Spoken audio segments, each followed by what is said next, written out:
गायत्री परिवार के doctor OP Sharma बताते हैं कि 1987 नवंबर की बात है। मैं डॉक्टर ओपी शर्मा टोली से लौटा था। जब गुरुदेव से मिलने गया तो गुरुदेव ने कहा, बेटा मैं सुखदेव हूँ। मैं चुप रहा और उनके वाक्य पर विचार करता रहा। रात में भी वही विचार चलता रहा। प्रातःकाल उपासना के समय प्रेरणा मिली कि गायत्री का सूर्योपस्थान पढ़ो। मैंने उसे पढ़ा। उसमें लिखा है, ऋषि सुखदेव जी कहते हैं, हमारी सारी साधनाएं पूरी हुई। अब हम सूर्य में व्याप्त होकर कार्य करेंगे। अगले दिन मैंने गुरुदेव को संस्कृत का एक श्लोक सुनाया, तस्मात् योग समास्थाय। जब मैंने यह श्लोक सुनाया तो गुरुजी ने कहा, बेटा कहाँ पढ़ा है? मैंने गुरुदेव को बताया, गायत्री का सूर्योपस्थान पुस्तक में पढ़ा है।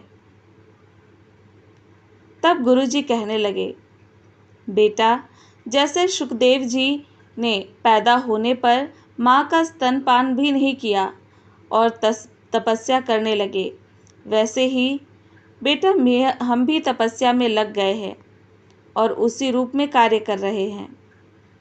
एक दिन पूज्यवर ने कहा, शरीर छोड़ने के बाद क्षण भर के लिए हम निराकार हो जाएंगे, फिर उसी अखंड दीप की ज्वलंत लौ में समाहित हो जाएंगे। वही मेरी प्रतिमा होगी। इसी बात को वर्ष 1988 जनवरी की अखंड ज्योति में पृष्ठ 28 पर उन्होंने लिखा भी। बदन बदलने के समय में अब बहुत देर नहीं है। परिजन हम लोगों का संयुक्त जीवन अखंड दीपक का प्रतीक मानकर उसे आत्मसत्ता की साकार प्रतिमा मानते रहें।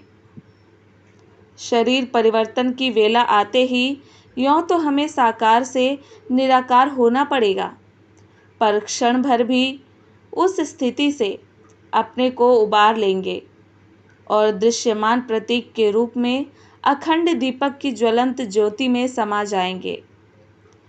शरीरों के निष्प्राण होने के बाद जो चर्म चक्षुओं से हमें देखना चाहते हैं, वे इसी अखंड ज्योति की जलती लौ में हमें देख सकेंगे। भविष्य में दोनों की सत्ता एक में विलीन हो जाएगी और उसे तेल बाती की पृथक सत्ताओं के एक ही लौ में समाविष्ट होने की तरह अद्वैतीय रूप में गंगा यमुना के संगम रूप में देखा जा सकेगा।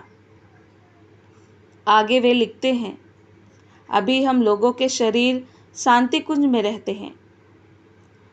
पीछे वे इस परिकर के कण कण में समाये हुए रहेंगे। इसकी अनुभूति निवासियों और आगंतुकों को समान रूप से होती रहेगी। जय गुरुदेव।